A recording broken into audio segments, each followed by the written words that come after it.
and factory model, any fingerprint, password, or card can unlock the device. So, how to configure admin and the user? Okay, this is the factory model.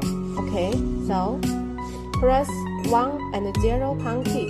Verify admin. Okay, 1, 2, 3, 4, 5, 6. Okay, now add your new admin instead. Okay, you can continue for now. This is the admin yet. Verify your admin. Okay, continue to add the password. Okay, and can continue to add. This is the second admin, so I can add my finger. Okay, so first one password, one card, and one finger is the admin. The first three is the admin. The fourth one is the normal user.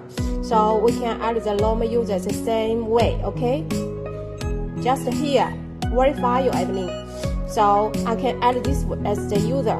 Okay, so what's the difference of the admin and the user different? This is the anti-lock button. Okay, when this button is labeled, okay, so only the admin can access.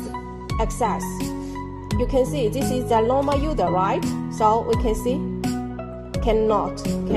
This is okay, but if you disable this anti-lock button, okay, the normal user can access. So this is the difference, the admin and the user for the anti-lock button. Okay.